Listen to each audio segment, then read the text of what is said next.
Hola a todos, bienvenidos. Gracias por acompañarnos en una edición más de nuestros webinars gratuitos, que es auspiciado por Quantum Consultores y Quantum Escuela de Negocios. Antes de iniciar esta charla, quisiera darles una pequeña presentación sobre estos espacios, sobre todo para aquellos que se conectan por primera vez. Quantum Consultores es una firma peruana que este año cumple 18 años en el mercado, prestando sus servicios de consultoría tributaria, contable, legal, tributaria, destacando nuestro servicio de auditoría tributaria preventiva. Gracias a la recomendación de nuestros clientes, hemos sido reconocidos por tercer año consecutivo como firma altamente recomendada en el ranking Leaders League. A raíz de la pandemia y en nuestra labor de responsabilidad social, hemos creado una nueva línea de negocios que es nuestro plan de suscripciones. Quantum Escuela de Negocios y nuestro plan de suscripciones, con la finalidad de poder llevar capacitación de alto nivel al alcance de todos y donde pretendemos capacitar a todos los contadores a nivel nacional. Como les mencioné, dentro de nuestro servicio o dentro de esta nueva línea de negocio, destaca nuestro plan de suscripciones. Es un nuevo servicio que brinda capacitación permanente, es decir, todas las semanas brindamos capacitación en temas contables, tributarios, laborales, coaching y liderazgo. También brindamos asesoría personalizada y especializada. Un tipo de asesoría preparado para poder brindar solución a consultas puntuales, así como complejas. También realizamos eventos de discusión gerencial, donde en este tipo de eventos se discuten diversos temas en particular con el objetivo de brindar recomendaciones y buenas prácticas empresariales. En este servicio también disponemos de un banco de preguntas y respuestas, un banco de consultas que está disponible 24/7 en nuestra plataforma. Nuestros suscriptores también reciben talleres especializados, es decir, por capacitación, por los talleres especializados, nuestros suscriptores ya no tienen que pagar porque ya está incluido en el servicio. También realizamos reuniones de networking muy importante. Por ejemplo, en este mes, nuestros suscriptores van a tener un encuentro de networking que generalmente lo hacemos en meses de julio y diciembre, por ejemplo, por las fiestas patrias en este año. Nuestros suscriptores también reciben alertas y jurisprudencias a diario, información actualizada.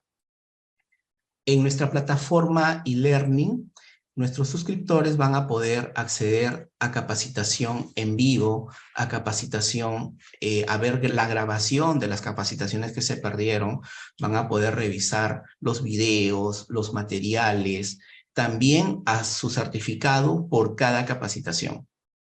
Y la plana docente lo que nos caracteriza es que en cada capacitación siempre convocamos a los mejores profesionales a nivel nacional e internacional. Por ejemplo, capacitación tributaria a los mejores tributaristas, a los mejores laboralistas, a los mejores especialistas en contabilidad a nivel nacional e internacional. Los invito a suscribirse. También ofrecemos programas de especialización.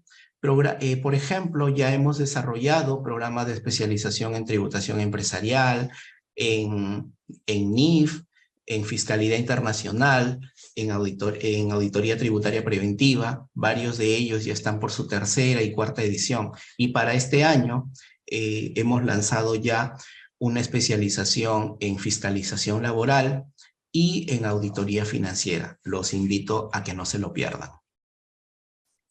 Bueno, prepárense para vivir una experiencia única de ser nuestro suscriptor y en esta oportunidad hemos invitado al profesor o al doctor José Gálvez para que nos pueda dictar el tema de gestión de documentos tributarios para evitar contingencias y sanciones con la SUNAT.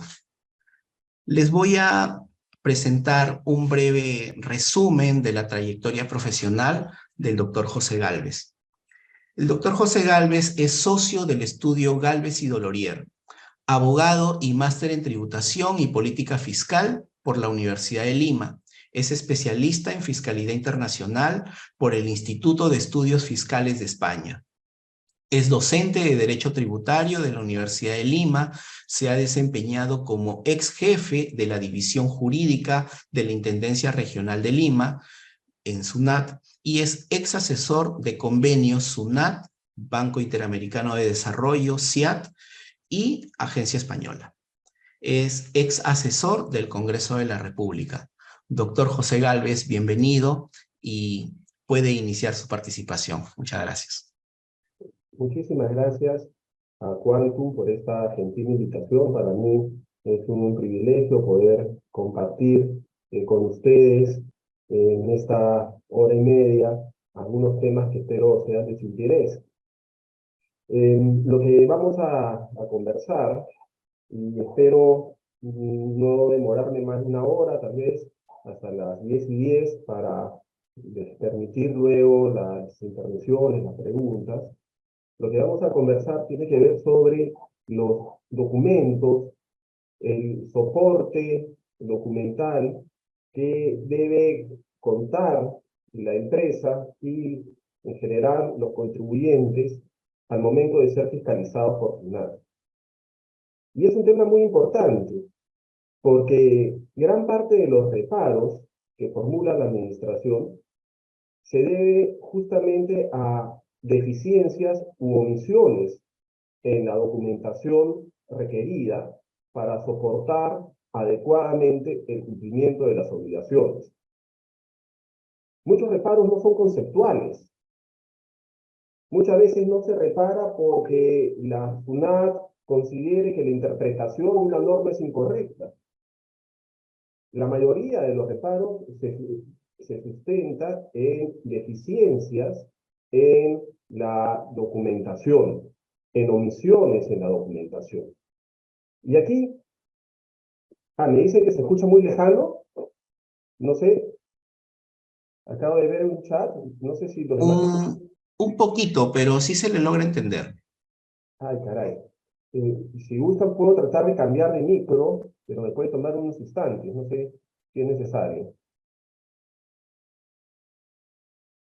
¿Qué piensan? ¿Es necesario cambiar de... Sí, por favor, que cambie de micro. Un momentito. A ver, voy a tratar, ¿ya? Ok.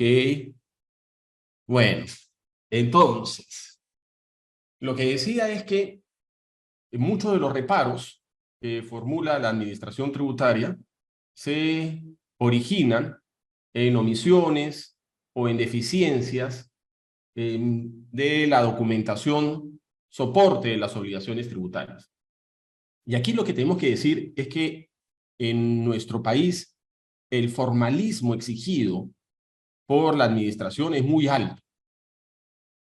A veces pienso que la administración entiende que las empresas y los contribuyentes trabajan para ella y que deben pensar en cada instante en toda la documentación que en algún momento la administración podría solicitar cuando fiscalice el cumplimiento de sus obligaciones, sin entender de que los contribuyentes, las empresas, trabajan para ellos, trabajan para obtener beneficios, trabajan para realizar negocios, no trabajan para la SUNAT, ¿cierto? Pero lamentablemente así son las cosas. Lamentablemente las reglas en cuanto a la documentación exigida son bastante intensas y las actuaciones de la administración normalmente suelen ser también muy intensas en lo que se refiere a la documentación. Y entonces aquí la recomendación inicial, antes de empezar a desarrollar esta presentación, es que se tienen que conocer, en primer lugar, cuáles son los principales documentos que deben tenerse a la mano, que deben tenerse actualizados, y en segundo término, la otra recomendación importante es que esa documentación tiene que irse elaborando conforme se van dando las distintas operaciones que generan obligaciones fiscales.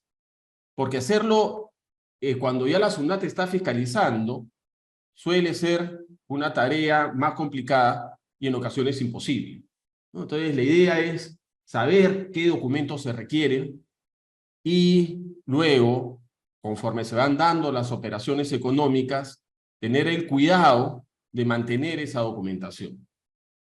¿Es verdad? Dicho esto, voy a compartirles la presentación que he preparado.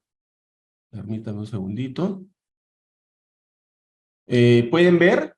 ¿Se puede ver la presentación? Sí, doctor. Sí se ve, doctor. Ok.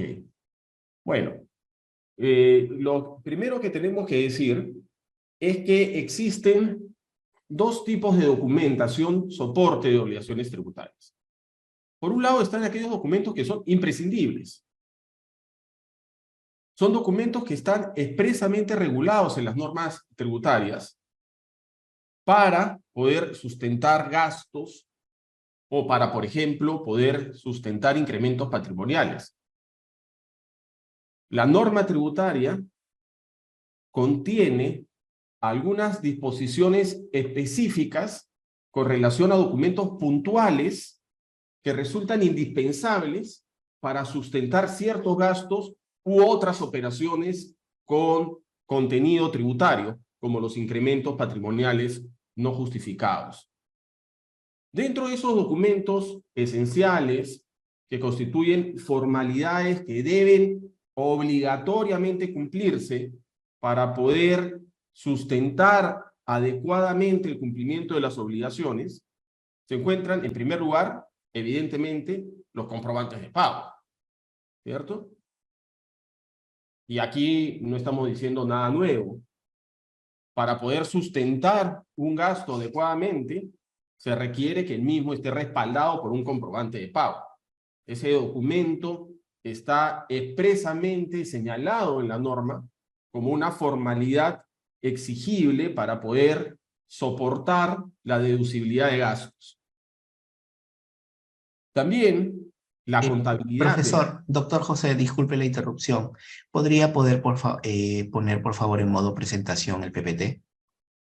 ¿Sabes qué pasa? Que si lo pongo en modo presentación, como yo trabajo con varias pantallas, podría tener algún problema. Voy a tratarlo, a ver. Ah, ok. Si no se puede, no hay problema. ¿Ahí está? ¿Se pudo? Sí, se ve perfecto. Ah, bestial. Ah, mira, salió bien. En segundo término, tenemos la contabilidad. Y como vamos a ver en unos minutos, la norma tributaria no exige necesariamente que las operaciones se encuentren contabilizadas para poder deducir los gastos. Sin embargo, existen ciertos supuestos específicos en los cuales sí se exige que las transacciones se encuentren contabilizadas para que el gasto se pueda deducir. Lo vamos a ver. Luego hay otro tipo de gastos en los cuales para su deducibilidad se requiere una participación del notario. Se requiere que el notario dé fe de un determinado acto, ¿no? Como sucede, por ejemplo, en el caso de las mermas. También en algunos casos, para que el gasto sea deducible, se requiere que haya un documento en el que se le comunique a SUNAT un determinado evento. También en la norma tributaria se establece la obligación de contar con contratos con ciertas formalidades para poder soportar la deducibilidad de gastos en el caso de las rentas empresariales y sustentar incrementos patrimoniales en el caso de fiscalizaciones a personas naturales.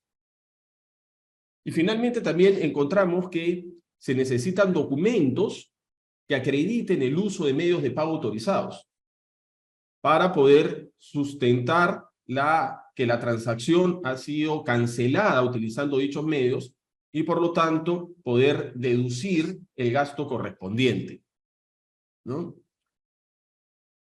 Además de estos documentos que son absolutamente necesarios, que están expresamente identificados en las normas, documentos sin los cuales no es posible deducir el gasto, sustentar incrementos patrimoniales, además de esos documentos, existen otros documentos que no son indispensables, que no están desarrollados expresamente en la norma, que no están identificados con precisión como el sustento que se requiere para poder soportar un gasto o un incremento, pero que sin embargo deben ser presentados por las empresas y por las personas para poder soportar correctamente el cumplimiento de sus obligaciones tributarias.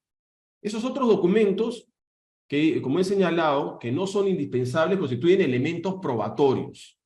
¿Okay? Entonces yo por un lado tengo los documentos indispensables, que no solamente son probatorios, sino que son necesarios para deducir el gasto o sustentar el incremento patrimonial. Y por el otro lado tengo documentos que no son indispensables, que no están expresamente detallados, pero que sirven como elementos de prueba para poder sustentar las transacciones con contenido tributario, para acreditar la veracidad de la transacción, lo que la SUNAT conoce como la fehaciencia de las operaciones, para sustentar la relación causal que debe existir entre el gasto y la generación de las rentas, para sustentar los ajustes contables que aparecen en las declaraciones tributarias, para sustentar incrementos patrimoniales. Para todo ello se requiere un conjunto de documentos. Por supuesto que algunos de los documentos que requieren para demostrar los supuestos que estoy señalando, la fehaciencia, causalidad, ajustes contables, los cargos en la cuenta de ingresos o los incrementos patrimoniales, por supuesto que algunos de esos documentos probatorios, por el otro lado, también son indispensables. Un ejemplo, el comprobante de pago. El comprobante de pago es indispensable para sustentar el gasto. Para que se pueda deducir el gasto, debe contarse con un comprobante de pago. Pero el comprobante de pago es asimismo un documento que me permite probar la fehaciencia de la transacción. No solo el comprobante de pago, sino en conjunto con otros elementos probatorios. El comprobante de pago también es un documento que me va a servir probar la causalidad. En la medida que en el comprobante existe una descripción de la transacción, es un elemento que me puede servir para demostrar la causalidad. Entonces voy a encontrar elementos documentales que por un lado son esenciales para deducir gastos, para sustentar incrementos, y por el otro lado también sirven como elementos de prueba para poder acreditar la fehaciencia, la causalidad, los ajustes contables, los incrementos patrimoniales, etc. La contabilidad. Y en este caso, ya cuando hablo de la contabilidad como elemento de prueba, me refiero a toda la contabilidad. Si me están fiscalizando por fehaciencia, además del comprobante de pago, tengo que, obviamente, presentar la contabilización de la transacción observada. ¿Cierto? Las declaraciones tributarias y las liquidaciones de los ajustes tributarios, de las adiciones y deducciones. ¿No? Muchas veces la SUNAT, cuando fiscaliza, nos pide que sustentemos las deducciones de nuestra declaración jurada. Ok, para eso vamos a necesitar un conjunto de documentos. La contabilización de las operaciones involucradas y, por supuesto, también la misma declaración y los papeles de trabajo donde aparecen los ajustes que me llevan a esas deducciones. Si me están fiscalizando por fehaciencia, además de los comprobantes, de la contabilización, tendré que presentar otros elementos. Por ejemplo, los presupuestos, los contratos, las guías de remisión, las valorizaciones dependiendo del tipo de transacción de que se trate, las liquidaciones de los servicios, documentación comercial, cartas, informes, correos electrónicos. ¿De acuerdo?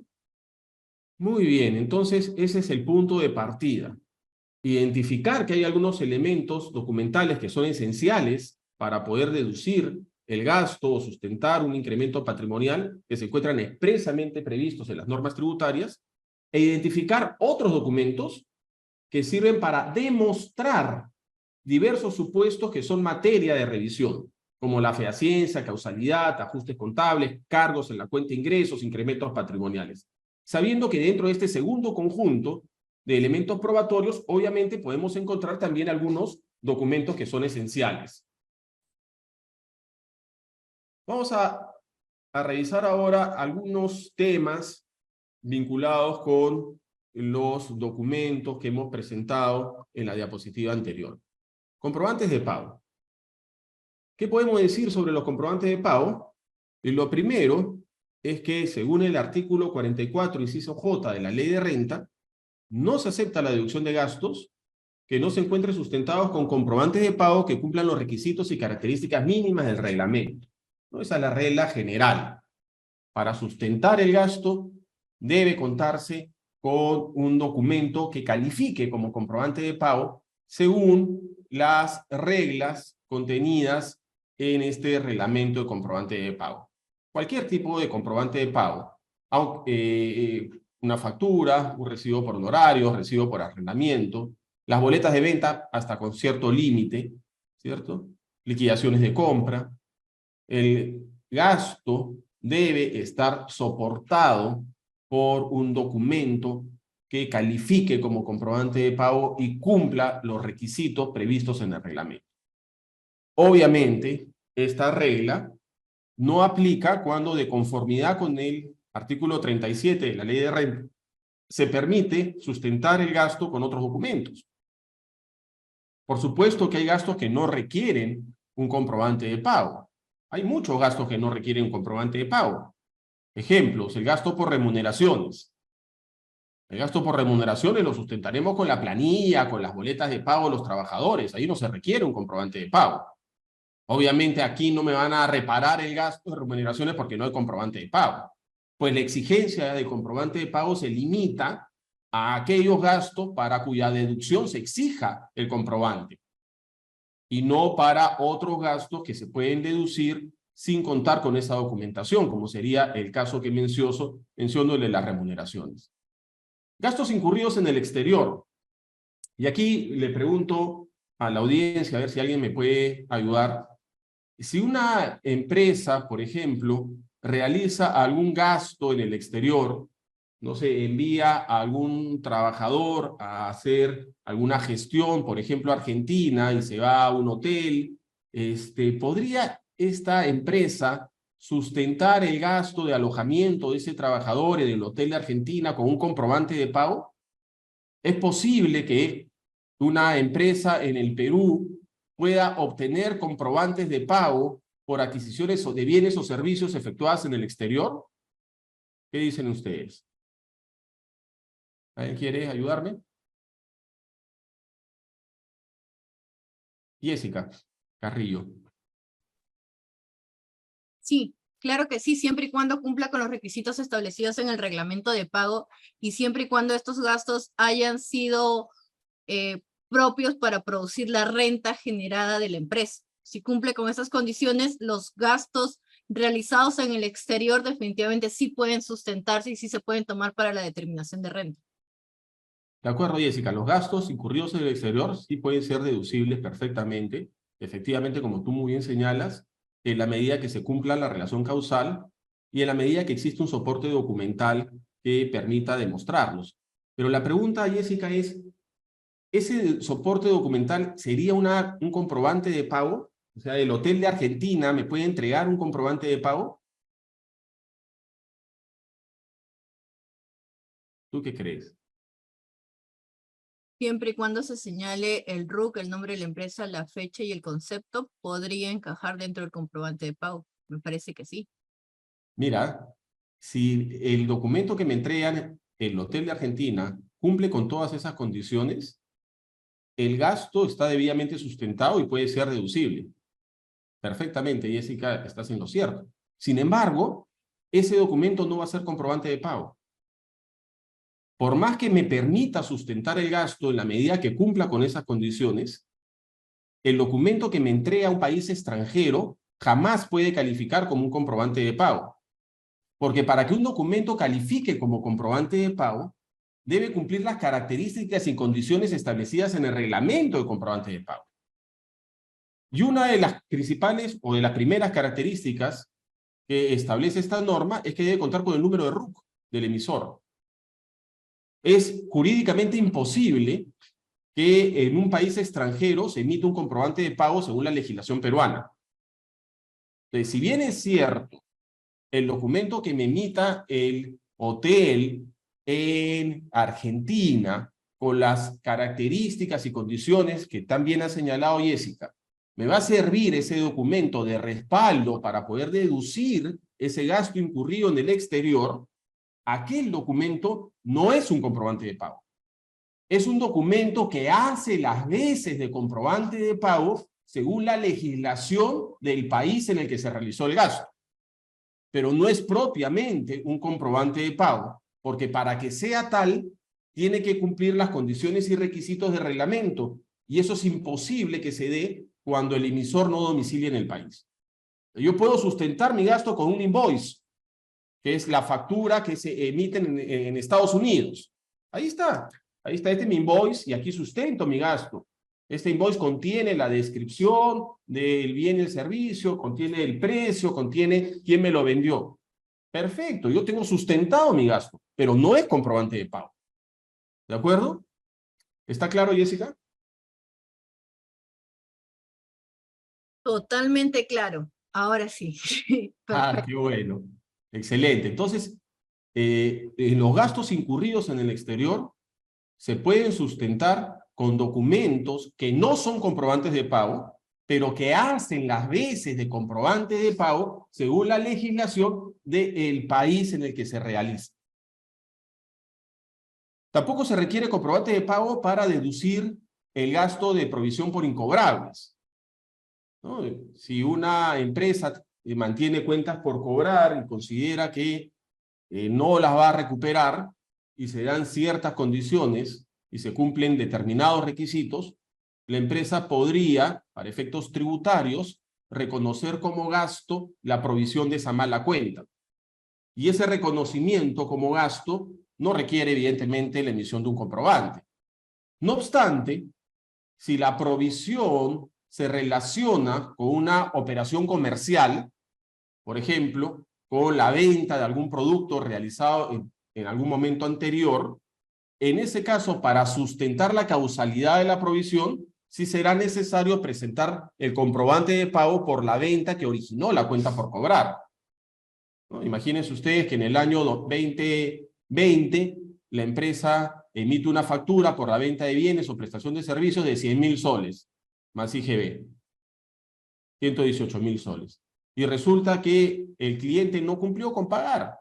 En el año 2023, la empresa hace la provisión por la mala deuda, por los 118.000 soles que tenía por cobrar, que considera que ya no va a recuperar.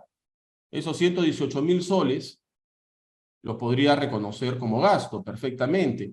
Y para reconocer el gasto de la provisión en el año 2023 no requiere un comprobante. Pero si la SUNAT fiscaliza la determinación del impuesto a la renta del 2023 y encuentra como gasto esa provisión de incobrables, la SUNAT va a pedirle a la empresa que acredite cuál es el origen de la cuenta provisionada. Y para demostrar el origen de la cuenta provisionada, la empresa tendrá que exhibir el comprobante de pago del año 2020 por la transferencia de los bienes y servicios por estos 100.000 más 18.000 de IGB que posteriormente originó la provisión. ¿Ok? Entonces, si bien es cierto, la provisión no requiere comprobante, para demostrar la causalidad, si esa cuenta se relaciona con una operación comercial, habrá que presentar el comprobante que sustenta la realización de dicha transacción. En el caso de las indemnizaciones, la empresa, por ejemplo, tiene que pagar una penalidad por algún retraso en el cumplimiento de las prestaciones a su cargo.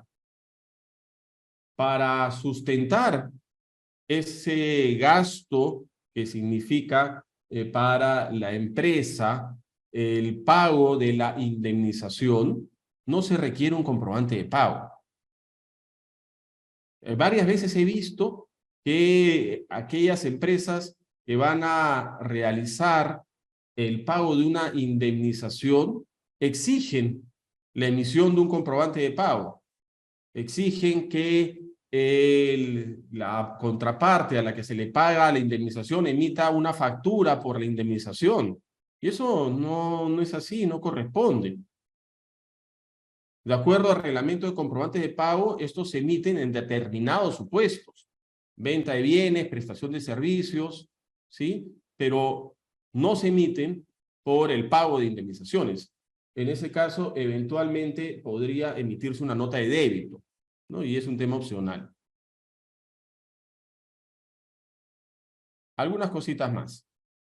¿Qué pasa cuando el comprobante de pago es emitido con posterioridad al momento en el que se devenga el gasto? Y esto es más o menos usual. Puede ser que la empresa reconozca un gasto en el ejercicio 1, porque ya lo conoce, porque se cumplen todas las condiciones para su devengo, pero no se cuenta todavía con el comprobante de pago de respaldo. Y ese comprobante de pago podría ser recibido en los meses siguientes, antes del vencimiento del plazo para presentar la declaración jurada anual, o incluso con posterioridad a ese momento. ¿Qué pasa con esos gastos devengados en el ejercicio, pero cuyo comprobante de respaldo es emitido con posterioridad al cierre del ejercicio? Aquí tenemos dos posiciones. Por un lado, la SUNAT señala en el informe que he citado, el 005-2017, que son deducibles los gastos conocidos y devengados en el ejercicio, aun cuando los comprobantes de pago sean emitidos y o entregados después del cierre del ejercicio, pero hasta la fecha de presentación de la DJ anual. Entonces, lo que dice la SUNAT es, ya tú tienes tu gasto por el ejercicio 1 que se ha devengado en ese ejercicio. Si tú quieres deducir ese gasto, necesariamente el comprobante de pago lo tienes que recibir antes que venza el plazo para que presentes la declaración jurada anual respectiva. Si no lo has recibido, no podrías deducir ese gasto. Pero te da una posibilidad. Y es la siguiente. Si no deduces el gasto en la declaración jurada porque no tienes el comprobante, con posterioridad, después de recibir el comprobante de pago, podrías presentar una declaración rectificatoria para incluir el referido gasto, ¿no? Esa es más o menos la posición de SUNAT. Si hasta el vencimiento del plazo para presentar la DJ anual no cuentas con comprobantes de pago, no me deduces el gasto. En consecuencia, habría una deducción en mi DJ, porque ese gasto contablemente probablemente sí se dedujo. Y en el momento que se recibe el comprobante, se activa la posibilidad para poder reconocer ese gasto a través de una declaración rectificatoria, en la que se elimine esa adición, ¿no? Que es lo que se señala en el segundo párrafo. Tratándose de declaraciones rectificatorias, los gastos conocidos y devengados a un ejercicio son deducibles en dicho ejercicio, aun cuando los comprobantes sean emitidos y o entregados después de la presentación de la DJ anual, pero hasta la fecha de presentación de la declaración rectificatoria que los incluye, que incorpora ese gasto.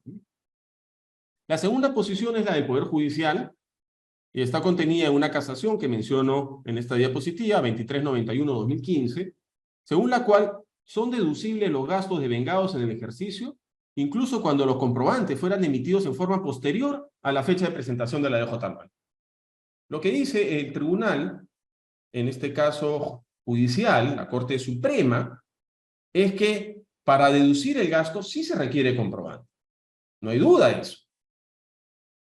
Pero ese comprobante no tiene por qué emitirse en el momento en el que se reconoce el gasto. El comprobante se puede emitir en cualquier momento posterior, incluso después del vencimiento del plazo para presentar la declaración jurada anual respectiva. La posición del Poder Judicial entonces es muy amplia en este aspecto. Según esta posición, sería suficiente con que se cuente el comprobante de pago en el momento que la administración tributaria fiscaliza el ejercicio.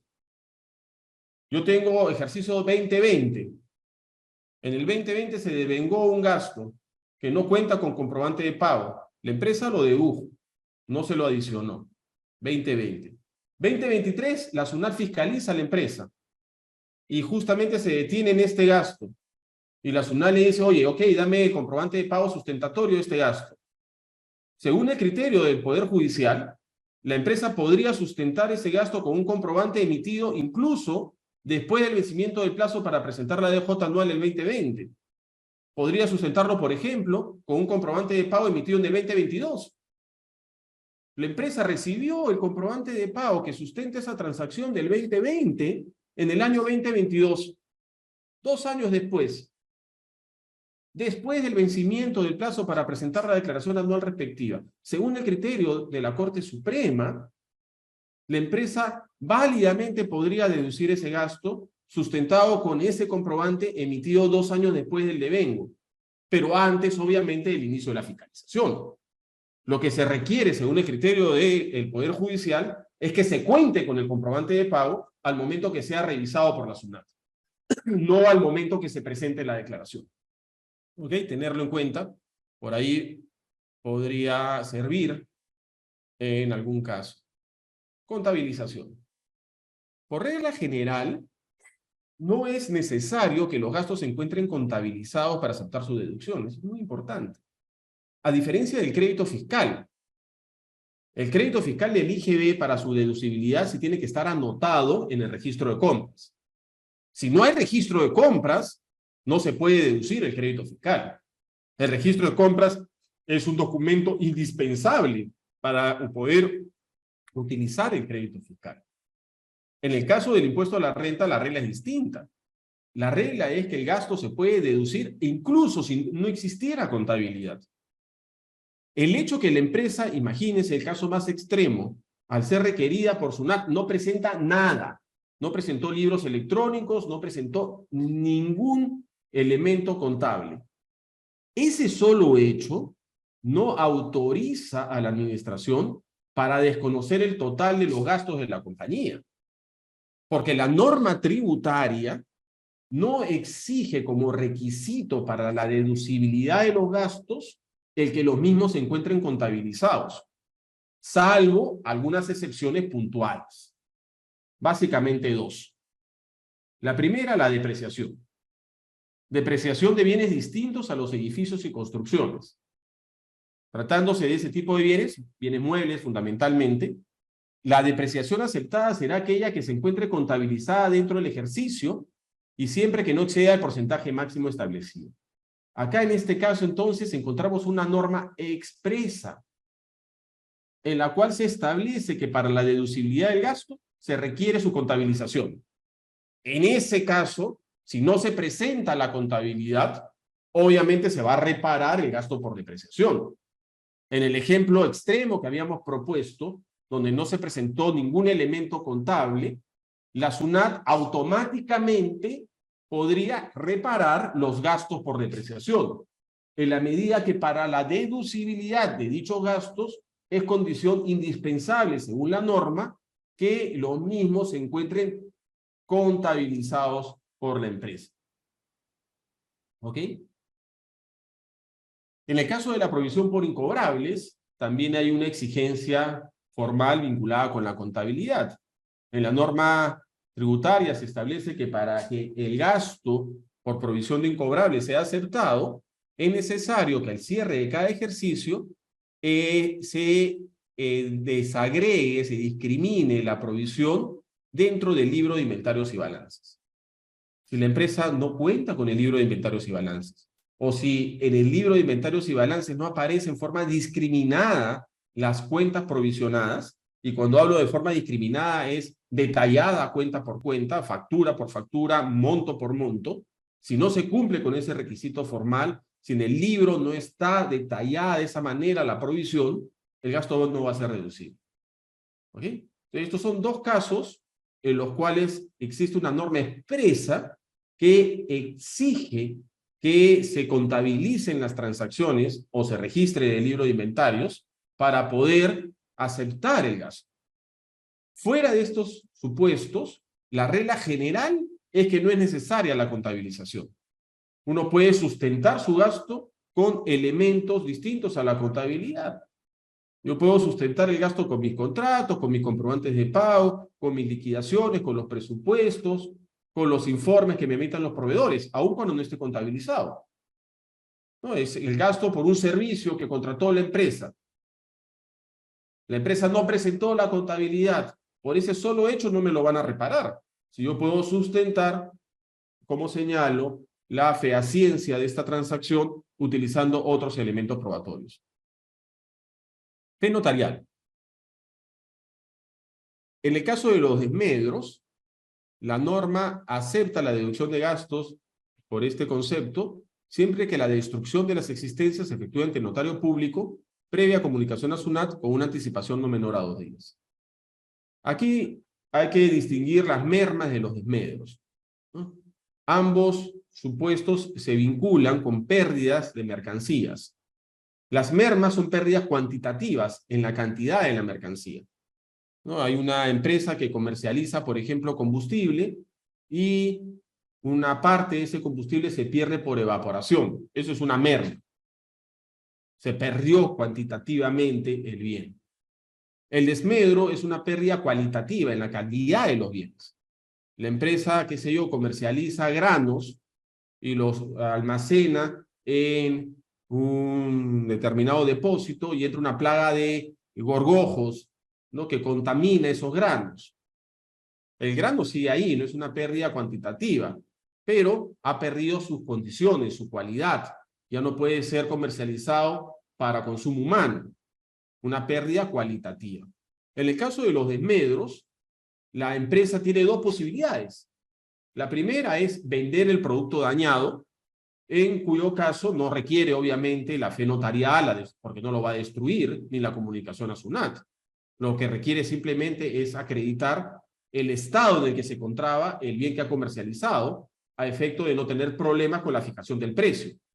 No, porque obviamente una cosa es el precio de un grano bueno y otra cosa distinta es el precio de un grano contaminado con gorgojos. Si la empresa decide vender ese grano contaminado, lo va a vender a un precio menor y para lo cual obviamente tendrá que contar con elementos que permitan demostrar que el grano estaba dañado y por lo tanto su precio debía ser castigado. Ese no es el caso que estamos viendo ahora. El caso que vemos ahora es en el cual la empresa decide destruir el bien dañado. Ese grano ya no sirve, no lo voy a vender, lo voy a destruir. Para que la empresa pueda deducir como gasto el costo de ese grano que destruye, la norma tributaria establece algunas condiciones formales, que son las que estamos señalando en esta diapositiva.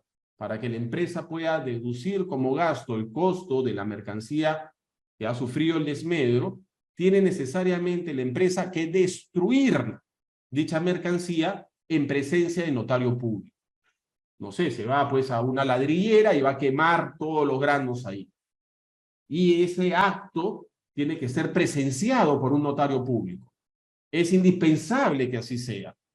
Y ese notario público tiene que dar fe de la destrucción de la mercancía a través de un acta notarial. No, pero no solamente eso.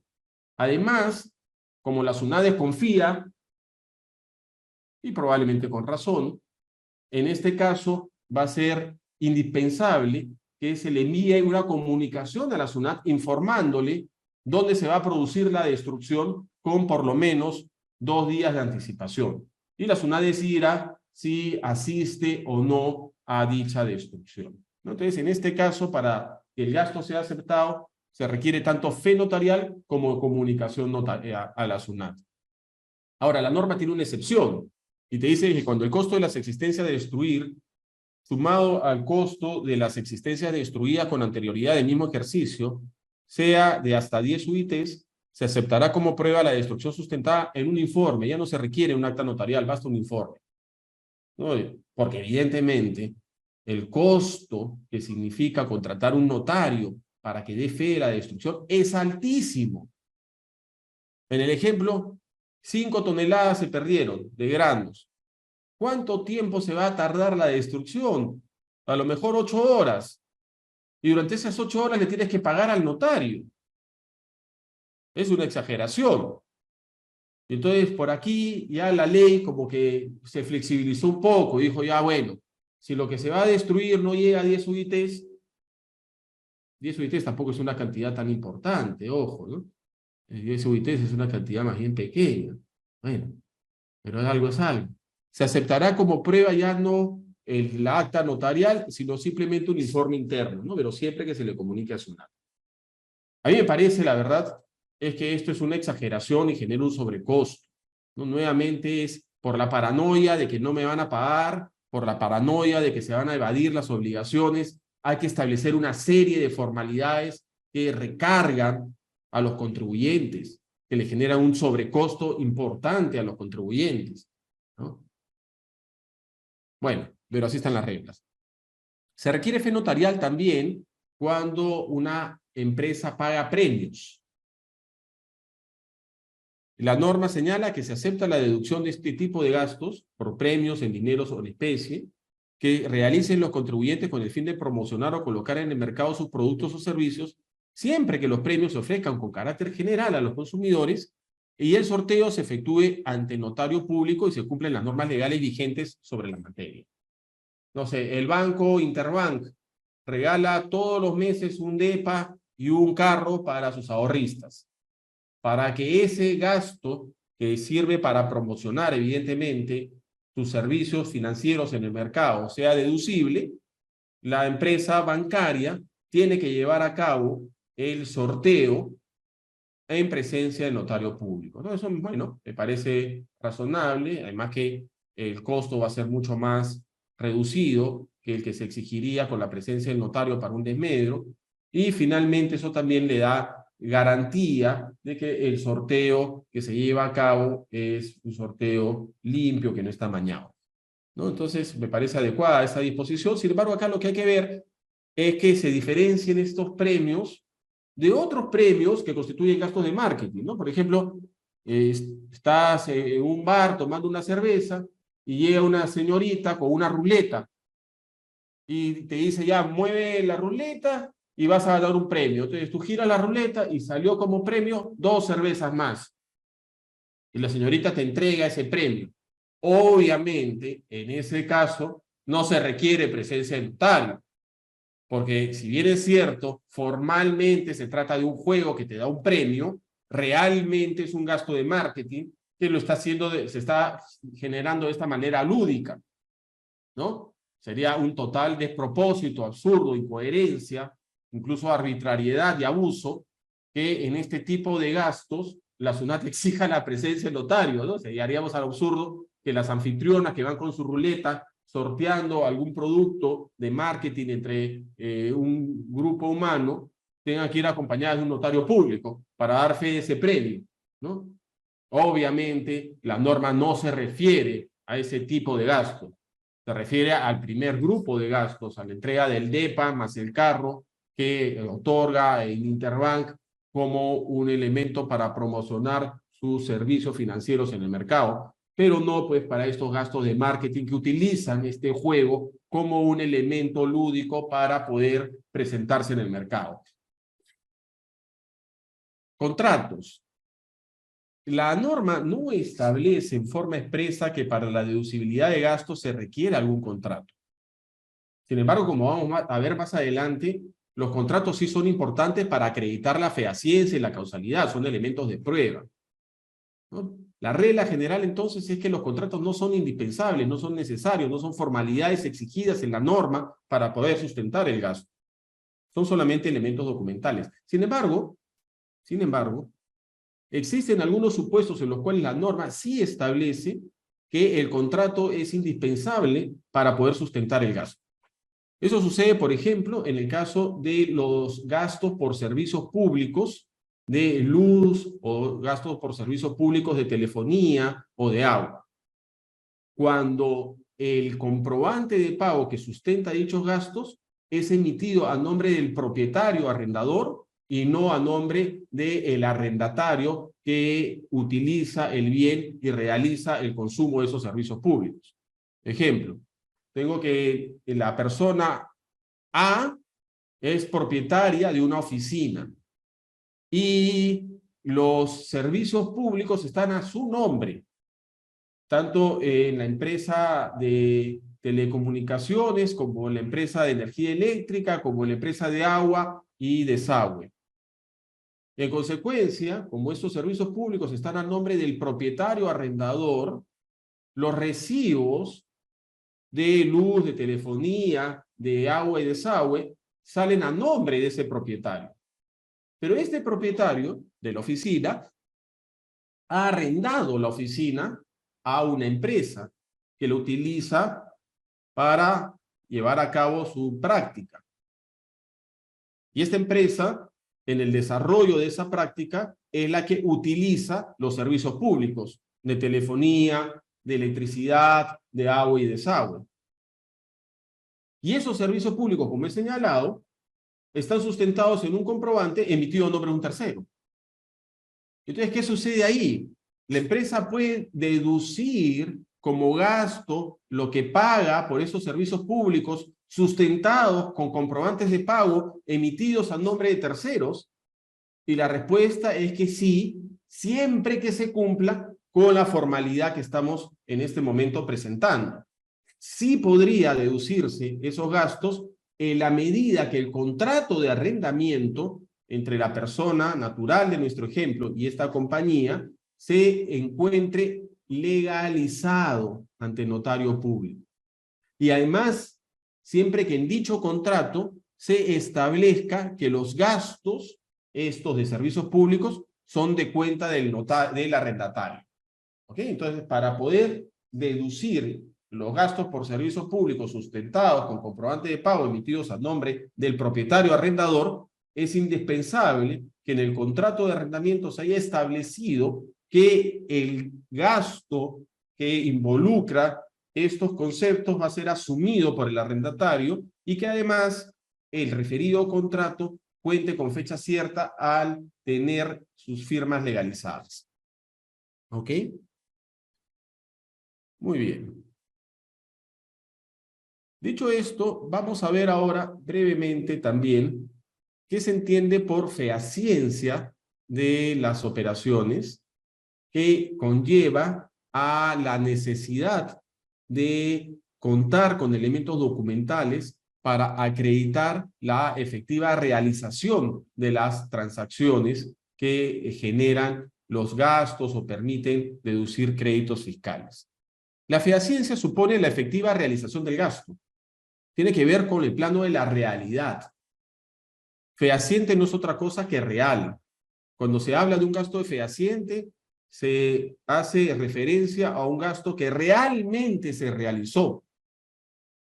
¿No? Suena medio raro, ¿no? Porque si es un gasto, obviamente se tiene que haber realizado. Pero en el Perú, lamentablemente, muchas compañías inventan gastos. Probablemente, sobre todo para las pequeñas, medianas compañías, uno de los elementos más sensibles tiene que ver justamente con la veracidad de sus gastos. La SUNAT, en los 30 años que tiene de existencia, ha visto decenas, cientos, miles de casos en los cuales las empresas pretenden inventar gastos para poder deducir ilícitamente la base sobre la que se calcula sus impuestos o tomar créditos que no les corresponden. Y es por eso que la SUNAT le pone mucho énfasis en que se demuestre la realidad del gasto, la fehaciencia de la operación, el que efectivamente se haya ejecutado las transacciones que soportan los gastos deducibles. ¿No? El problema es que la SUNAT se ha ido al otro lado. Si bien es cierto, hay efectivamente una brecha de evasión importante de malos contribuyentes que inventan gastos sustentándolos artificialmente con documentos falsos.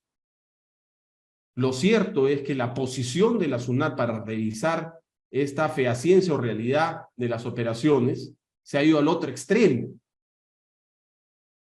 Y la SUNAT, para acreditar esa realidad a empresas que son totalmente formales, que no existe ninguna forma para que inventen esas compras, para que inventen esos gastos, la SUNAT puede exigirles una carga probatoria tan intensa que haga muy difícil demostrar de que efectivamente se realizó la operación. Acá les puedo compartir, hace poco estuve trabajando en la fiscalización de una empresa de servicios públicos muy grande, la cual la SUNAT le reparó el íntegro de sus gastos por comisiones a empresas que ofrecían estos servicios.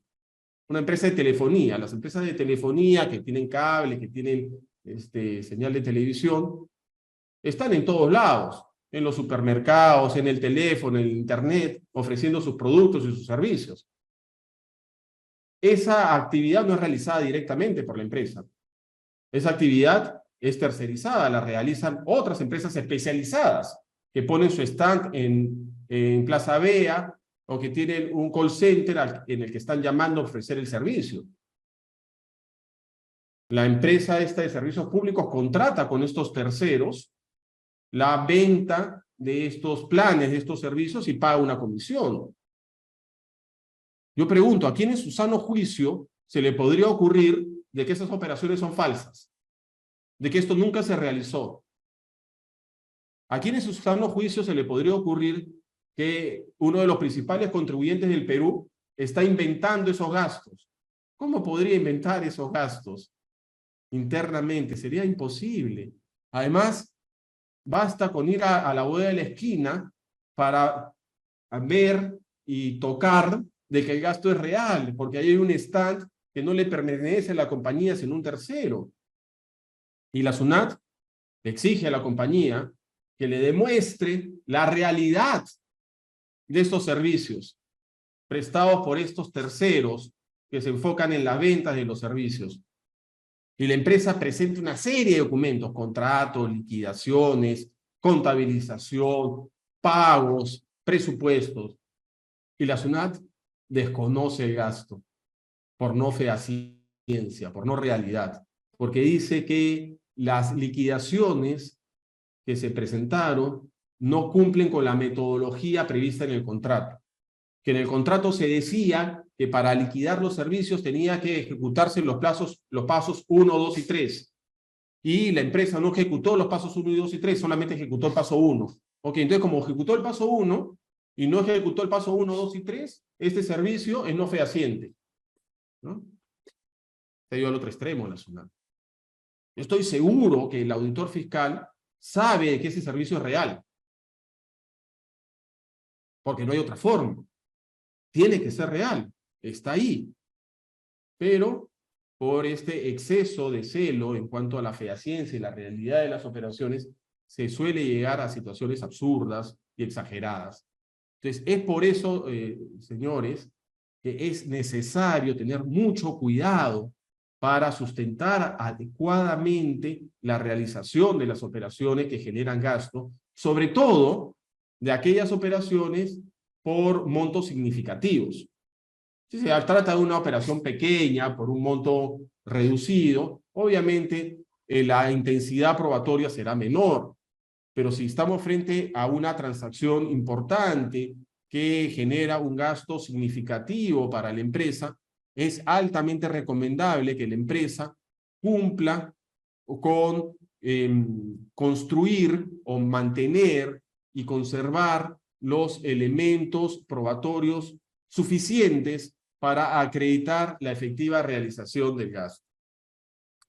En este punto, antes de entrar al tema documental, ya más profundamente, es necesario distinguir la fehaciencia de la causalidad. No es lo mismo, fehaciencia no es lo mismo que causalidad. La fehaciencia tiene que ver con la realidad de la transacción. La causalidad tiene que ver con esa relación existente entre el gasto y la generación de rentas o el mantenimiento de la fuente. ¿Es verdad? Obviamente, para hablar de causalidad, primero tiene que acreditarse la realidad. Si no es real la operación, ya no nos interesa que sea causal o no. Si ya la operación ha sido calificada como inexistente, no hay espacio para decidir si fue necesaria o no para obtener las rentas grabadas o mantener la fuente, porque es irreal, nunca se produjo. Es lo que dice la SUNAT en la Carta 02-2015. Para la evaluación del cumplimiento del principio de causalidad, previamente debe acreditarse la fehaciencia, toda vez que carece de objeto efectuar cualquier análisis de causalidad de gastos si aquellas no se produjeron, ¿no? Entonces, y esto lo pongo acá sobre la mesa porque a veces la SUNAT en una fiscalización pide que se acredite la causalidad del gasto. Y luego, al hacer el reparo, repara por falta de realidad, falta de fehaciencia. Muchas veces la SUNAT confunde los dos conceptos. te pide que sustentes la causalidad y te repara por fehaciència. Eso es imposible. Si la SUNAT ya te está pidiendo que sustentes la causalidad, es porque la SUNAT está aceptando que se trata de una operación real y ya no te puede reparar la fehaciència. Eso lo dejó establecido el Tribunal Fiscal en la RTF 07491 del 2014. ¿Qué dice el Tribunal Fiscal en esta RTF? La SUNAT no cuestionó la fehaciència de las operaciones, sino que únicamente solicitó acreditar que se trataran de actos propios y necesarios para mantener la fuente generadora de renta. Esto es la causalidad.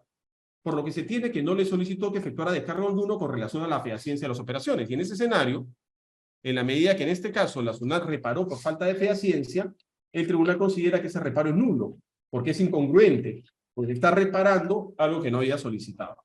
¿Ok? Muy bien, ¿cómo demostrar la fehaciència de las operaciones?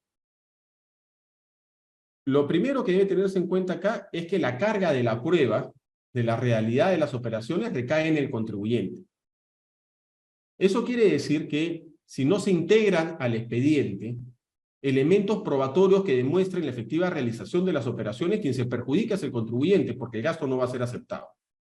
Sin embargo, esta carga se atenúa con el deber que tiene la administración de alcanzar la verdad material.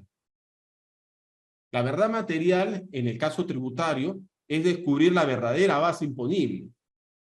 La SUNAT no tiene tiene la obligación de acotar lo correcto, de determinar la verdad, de descubrir cuál es la verdadera base imponible. Es una responsabilidad de la SUNAT. Y para descubrir cuál es la verdadera base imponible, en consecuencia, tiene que analizar correctamente los gastos y hacer o desplegar su facultad fiscalizadora para descubrir si realmente estos gastos deben o no ser deducibles, si estos gastos son o no reales. Algunos elementos a tener en cuenta. El contribuyente solo debe contar con un mínimo indispensable de elementos de prueba que permitan demostrar razonablemente la realidad de las operaciones. Este es el primer punto en discusión con la SUNAT, ¿no? Cuando la SUNAT me hace una prueba de fehaciència, te pide 400 pruebas. Pásame los comprobantes, las guías, los presupuestos, las liquidaciones, los avances de obra, los informes, ¿sí? Pásame las cartas que se cursaron, pásame la contabilización, los medios de pago. Es un requerimiento muy extenso el de fehaciència de operaciones. Pero los contribuyentes no trabajamos para la SUNAT, por favor, entienda, SUNAT. El contribuyente trabaja para generar sus rentas. No trabaja para producir documentos. Y eso lo entiende o lo ha entendido el Tribunal Fiscal. Y en consecuencia el Tribunal Fiscal con criterio dice, ok, se tiene que contar con elementos mínimos para demostrar la fehaciència. Documentos que se produzcan normalmente. Documentos que sean producidos por un empresario responsable. Aquí la comparación se hace con un empresario responsable. ¿Qué documentos debería requerir un empresario responsable para hacer ese contrato? Para pagar ese gasto. Ok, un empresario responsable podría tener un contrato por escrito. Un empresario responsable podría exigir un presupuesto. Un empresario responsable podría exigir un informe. Ok, ese es el referente. Eso es lo mínimo con lo que se debe contar, ¿no? Entonces, hay que tener ahí cuidado con contar con elementos de prueba, pero también cuidado con no caer en un exceso de paranoia y en cada paso estar pensando en todos los documentos que se necesitarán para una posterior fiscalización. El segundo tema es que las pruebas deben ser valoradas en forma conjunta, como un todo, mediante una apreciación razonada. La evaluación individual de las pruebas te puede dar un resultado distinto a una apreciación conjunta. Y aquí hay otra deficiencia grave de SUNAT. La SUNAT no entiende esto. La SUNAT evalúa prueba por prueba. No sé si ustedes han visto cierres de requerimientos por falta de fehaciencia, ¿no? La empresa le presenta el contrato, le presenta la guía de remisión, le presenta la factura, le presenta los medios de pago, le presenta la contabilización, le presenta informes. La SUNAT dice, el contrato acredita que hay un acuerdo de voluntades, pero no demuestra por sí mismo que se realizó la actividad. La factura es el sustento tributario de la transacción, pero no demuestra que la operación haya sido efectivamente ejecutada. El medio de pago acredita que se hizo una transferencia desde la cuenta del contribuyente hacia la cuenta del proveedor, pero por sí solo, por sí mismo, no demuestra de que efectivamente la actividad haya sido realizada. Eso es lo que hace la SUNAT. Analiza en forma individual elemento de prueba por elemento de prueba y obviamente, analizando individualmente cada prueba, no puedo concluir de que la operación es real, de que la actividad se realizó, que la venta se produjo, que el servicio se ejecutó. Pero si se hace una evaluación global, completa, tengo el contrato, tengo el presupuesto, tengo los medios de pago, tengo la contabilización, tengo un informe, y lo veo todo en conjunto, la suma de esas partes, ese todo es mayor que la suma de las partes. Al hacer esa evaluación conjunta, puedo entender razonablemente de que efectivamente la venta se realizó, el servicio se prestó. Conclusión a la que no podría llegar si analizo elemento de prueba uno por uno en forma individual, como lo suele hacer la administración tributaria. Por otro lado, en atención a los principios de impulso de oficio y verdad material, la SUNAT debe evaluar toda la documentación presentada por el contribuyente y realizar actuaciones adicionales pertinentes como cruces de información. Esto es muy importante. A ver, si la SUNAT fiscaliza a un contribuyente y le pide que sustente un gasto por un servicio y el contribuyente no presenta nada, no presenta contratos, no presenta presupuestos, no presenta informes, la SUNAT puede desconocer el gasto en ese caso sin necesidad de hacer un cruce de información, porque está encontrando pues, que no existe ningún respaldo. Pero si la SUNAT fiscaliza al contribuyente y el contribuyente le presenta contratos, informes, contabilización, medios de pago, liquidaciones, como es el caso que mencionaba hace un rato, hace un instante, de esta empresa prestadora de servicios públicos a la cual la SUNAT está desconociendo todo su gasto de comisionistas. La empresa no es que no haya presentado nada, la empresa ha presentado volúmenes de información. Si se da ese supuesto y la SUNAT considera que la información presentada es insuficiente y piensa que la operación no se hizo, se encuentra en la obligación de hacer un cruce de información. Tiene, en la medida que se basa en el principio de la verdad material, tiene que descubrir la verdad.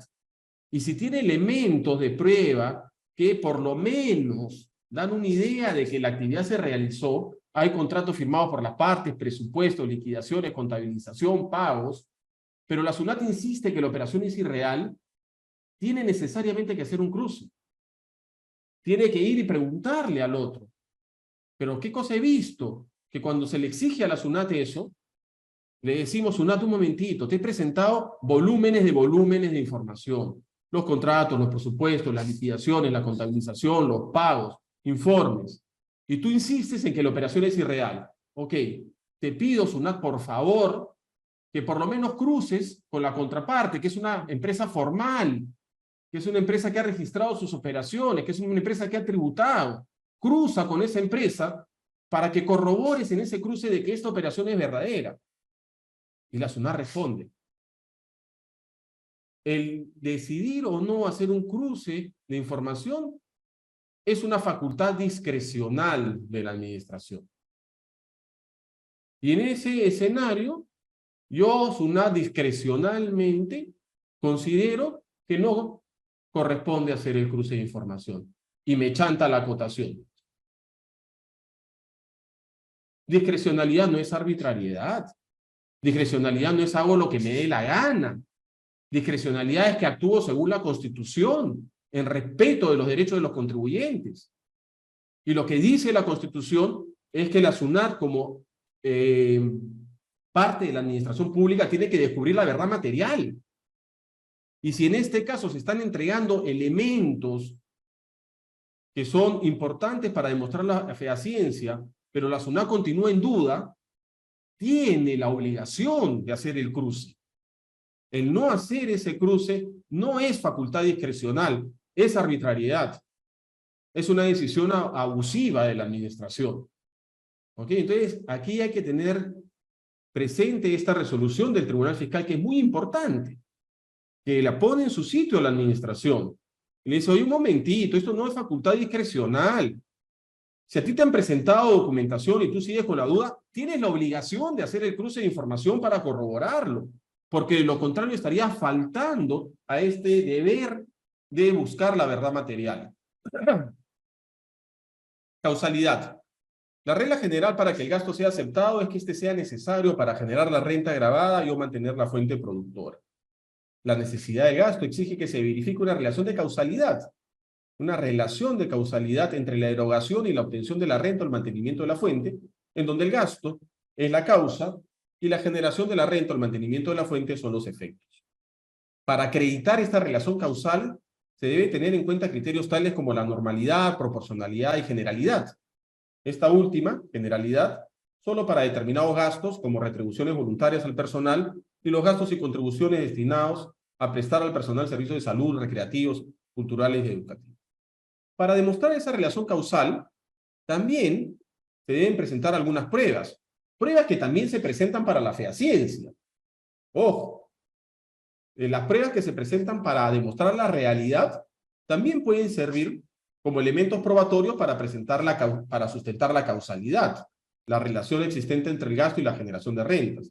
Por ejemplo, comprobante de pago, donde se identificará qué cosas se está vendiendo, qué servicios se está prestando, y servirá como un indicio para demostrar esa relación entre la adquisición y la generación de las rentas. Presupuestos, contratos, donde se especifican las prestaciones de las partes, obviamente van a ser de mucha utilidad para demostrar ese vínculo entre dichas prestaciones y la generación de las rentas. Los informes, documentación comercial, etcétera, ¿no? En el caso de la generalidad, bueno, obviamente las políticas remunerativas, las políticas de capacitación, en la medida que el gasto esté vinculado con algún servicio educativo, de capacitación, actas de directorio, de junta general, ¿no? Bueno, yo creo que nos vamos a quedar acá.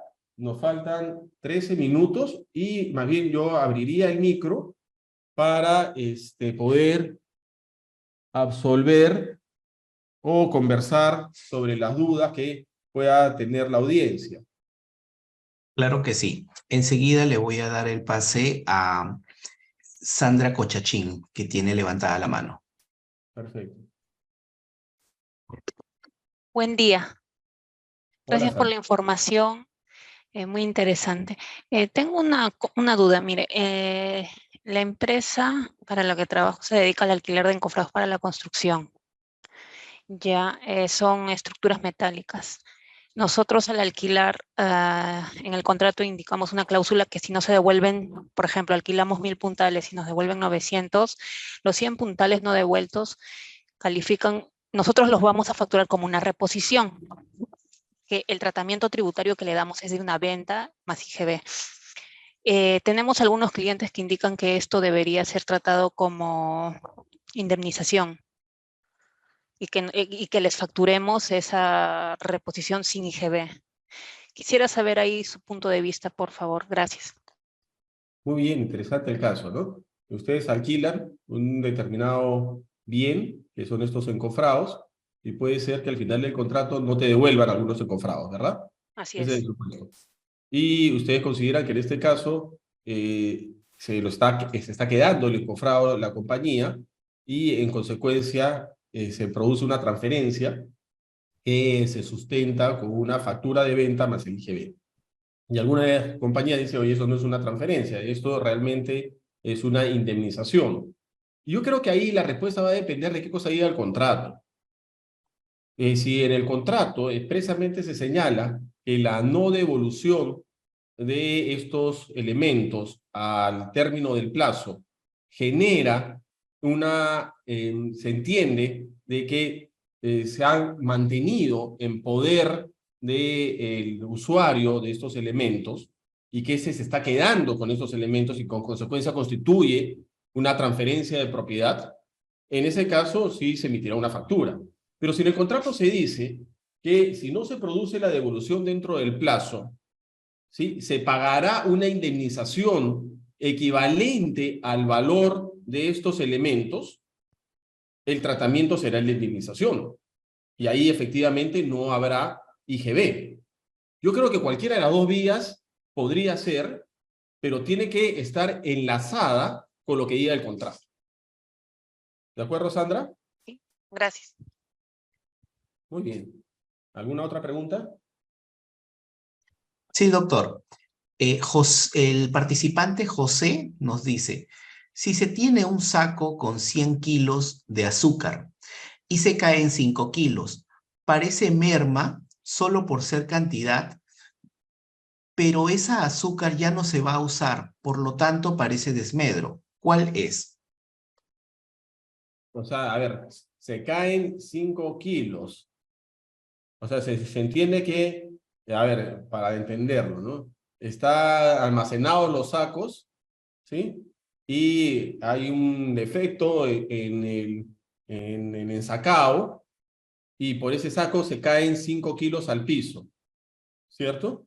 Ese sería, entendería yo, el tema. Y como ya se cayó el azúcar al piso, se va a eliminar, ¿cierto? Y entonces aquí la pregunta es, ¿constituye una merma o un desmedro?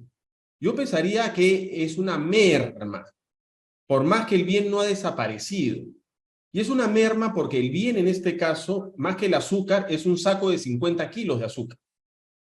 El bien que se comercializa es el saco de 50 kilos de azúcar. Y en consecuencia, si este saco, por alguna deficiencia del ensacado, ya no pesa 50, sino pesa 45, para mí es una merma, porque se ha perdido cantidad.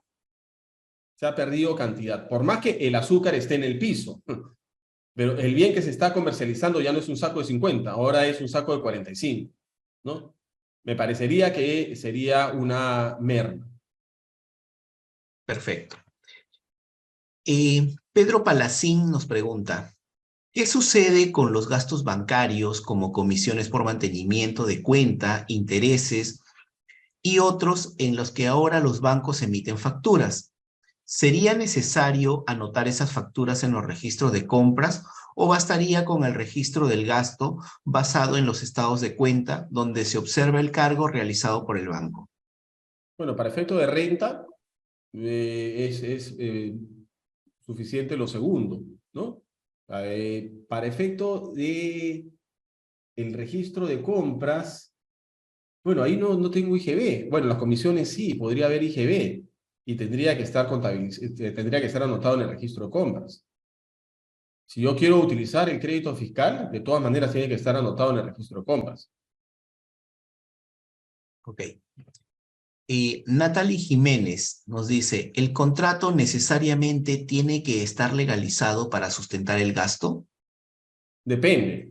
Si estamos hablando de este gasto de servicios públicos en los cuales el comprobante es emitido a nombre del propietario arrendador, para que el arrendatario, el que usa el inmueble, pueda deducir el gasto, sí se requiere que el contrato se encuentre legalizado. En otros casos no es necesario la legalización del contrato. Perfecto. José nos pregunta, cuando la empresa quiere usar el auto del trabajador y valerse de los gastos de combustible, siempre he oído se haga un contrato de comodato, diferente de alquiler, porque no habrá un cobro por ese uso.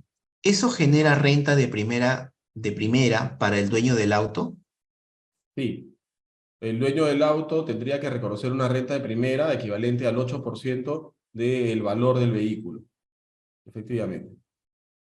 Perfecto. Milagros Alarcón, en el caso sea persona natural con negocio, ¿puede deducir los servicios si su consultorio es su hogar? Entiendo que la pregunta ahí completa es que utiliza una parte del inmueble como consultorio, ¿no? Y en otra parte la persona habita. En ese caso podría deducirlo, pero de forma proporcional al espacio ocupado. o con algún otro elemento que permita distribuir adecuadamente el gasto. Muchas gracias, doctor.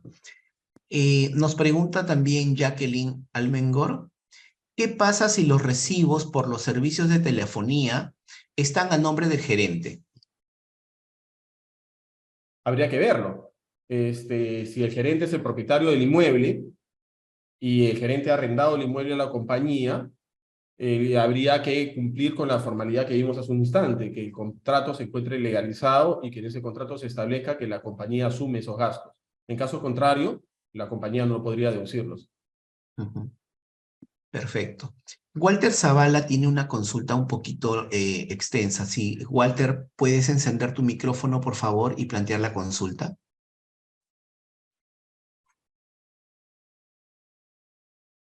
Bueno, la leo.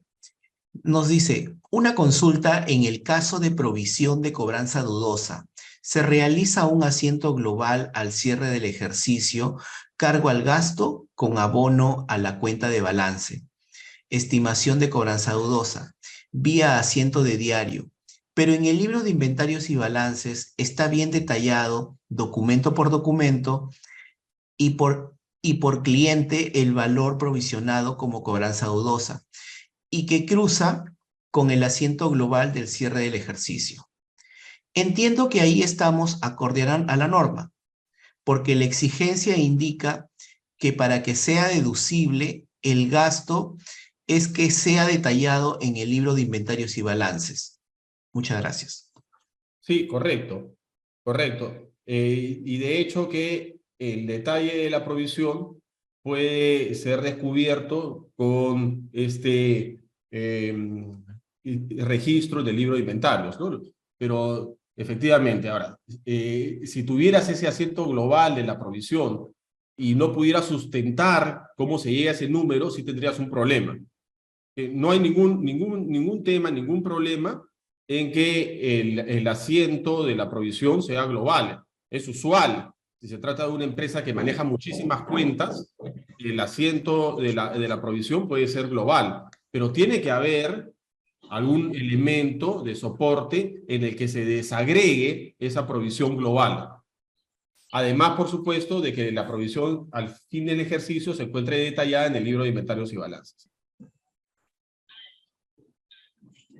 Walter, ya veo que encendió el micrófono. ¿Tienes algún comentario adicional? No. Ok. Luego nos dice Larisa Coelho, la fehaciencia, entre otros, está alineado a las políticas de compliance en el ámbito tributario que las empresas deben aplicar. Correcto. Por supuesto que sí. Están alineadas con las películas de compliance. Lo que se pretende con las políticas de compliance es evitar cualquier actuación que pueda generar un delito o un ilícito, ¿no? Y evidentemente el simular operaciones para deducir costos, gastos, utilizar créditos indebidos, está perseguida y sancionada por estas políticas de compliance. Ahora, Miguel Harrison nos dice, la empresa donde trabajo va a hacer la compra por primera vez de una flota amarilla maquinaria. Quisiera saber qué hay que tener en cuenta para deducir la compra y la deducción de la depreciación de los activos en los próximos años. Sí, excelente. Bueno, normalmente para deducir como gasto la depreciación de un activo fijo, estamos desde la perspectiva de la fehaciencia, ¿no? Que esa ha sido la pregunta, no hay mayor problema, ¿no? Lo que se requiere es, obviamente, la factura de venta, la guía de remisión con la que se traslada la maquinaria, la tarjeta de propiedad, en el supuesto que esté inscrita, porque entiendo que puede haber también línea amarilla que no se inscribe en los registros, básicamente con ello, ¿no? Y lo que hay que tener en cuenta adicionalmente es que la depreciación empieza a deducirse a partir del momento en que se pone en funcionamiento el activo. Entonces ahí tendríamos que contar con algún otro elemento documental que permita acreditar la puesta en funcionamiento de ese activo, ¿no? Que puede ser algún informe, algún reporte, ¿sí? Cualquier documento que acredite que ya el activo está en funcionamiento. Muchas gracias, doctor. Winnie Caicho, te invito a encender tu micrófono. Tienes una José, consulta que y realizar. creo que esta ya sería la última, porque estamos con la hora. Sí. Yo también tengo que ir a otra reunión. Ya, perfecto, profesor. Gracias. Winnie, adelante. Parece que se equivocó. A ver, la última consulta. Dice, ¿cuál es su opinión en relación con el informe SUNAT 081-2023 sobre los certificados de incobrabilidad del Indecopi? ¿La interpretación es literal? A ver, déjame ver el informe. Certificado de incobrabilidad de SUNAT, ¿no? 021 es, ¿no? Sí.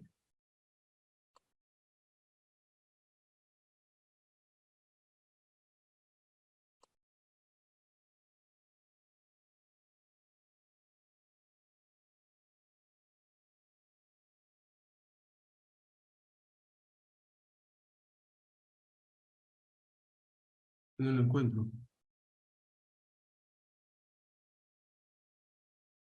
081-2023. Ah, 081. Entendí 021. Ok. Acá está. El 22 de julio.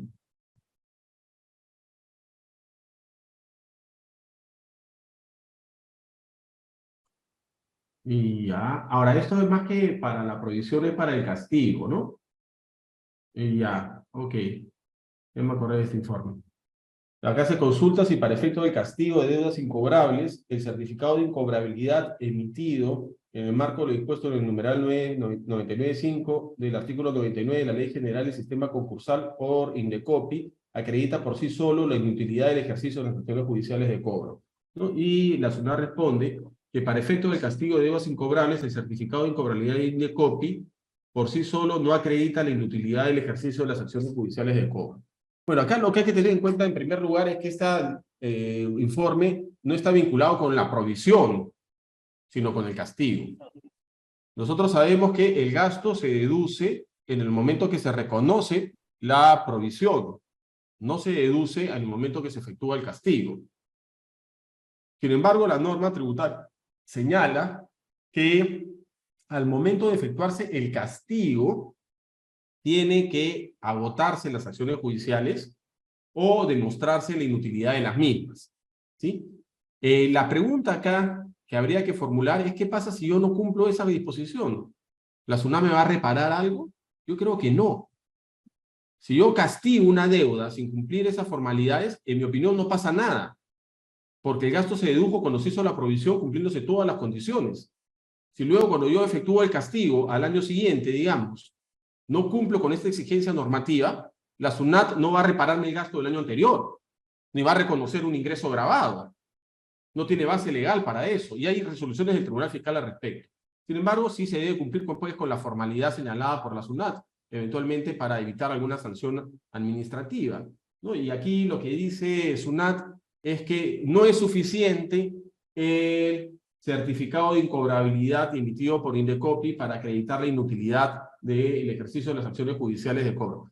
Aquí, por lo que recuerdo de este informe, es bastante formalista, ¿no? Y dice, oye, no, el hecho de que haya sido declarado en quiebra no quiere decir de que no exista la posibilidad de ejercer la acción judicial de cobro, ¿no?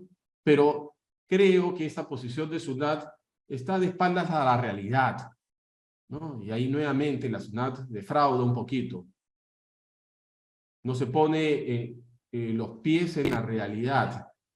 Yo le pregunto al auditor de la SUNAT, al abogado que hace este informe, ¿usted cree que si ya el deudor tiene un certificado de incobrabilidad emitido por Indecopi, la empresa acreedora va a iniciar una acción judicial?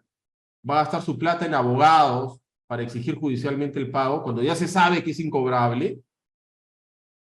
Es un total absurdo, ¿no? Pienso de que este tema podría dar lugar a cuestionamientos que lleguen hasta el Tribunal Fiscal. Yo no lo comparto. Muchas gracias, doctor. Bueno, agradecer a todos por sus preguntas y respuestas, agradecerles, doctor, por su participación. Y bueno, si les gustó esta capacitación, los invito a suscribirse y en nuestro plan premium, por ejemplo, y gozar de capacitaciones como esta y, por ejemplo, las que tenemos programadas para este mes de julio. En las siguientes semanas son sobre la prescripción de deudas tributarios, donde se analizará el plazo legal versus el plazo razonable con el doctor Carlos Moriano Valdivia, sobre los despidos por falta grave y su aplicación según la jurisprudencia actualizada con el doctor Jorge Castillo en un tema laboral. Así como mencioné, la suscripción les permite acceder todas las semanas a capacitación sin tener que pagar porque ya está incluido en el servicio. También a recibir asesoría especializada y personalizada en reuniones de mínimo media hora, donde un experto previo de haber analizado su caso va a poder darle sus recomendaciones. Para poder acceder a más información, pueden ver el link que estamos colocando en el chat y también escanear el código QR que se presenta aquí en esta diapositiva.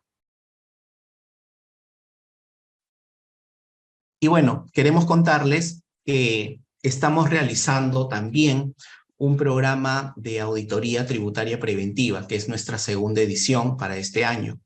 Para obtener más información, pueden escanear el código QR y también revisar el link que se está compartiendo en estos momentos en el chat. También hemos lanzado un programa de especialización en fiscalización laboral y prevención de riesgos con la SUNAFIL, donde hemos invitado a los laboralistas más destacados del país, con trayectoria nacional e internacional.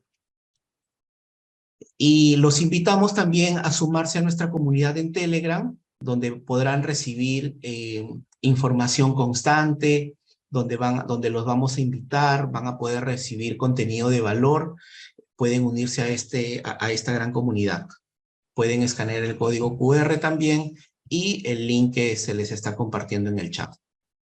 Los invitamos también a seguirnos en nuestras redes, en todas nuestras redes sociales, y les agradecemos por acompañarnos en esta edición de este webinar gratuito y esperamos contar nuevamente con ustedes en el próximo mes. Muchas gracias, profesor José Gálvez. Muchas gracias a todos por acompañarnos nuevamente en esta edición. Esperamos seguir contando con su participación en siguientes oportunidades. Muchas gracias por esta gentil invitación. Ha sido un gusto compartir con ustedes y atento para una siguiente invitación. Muchas gracias. Hasta luego. Gracias.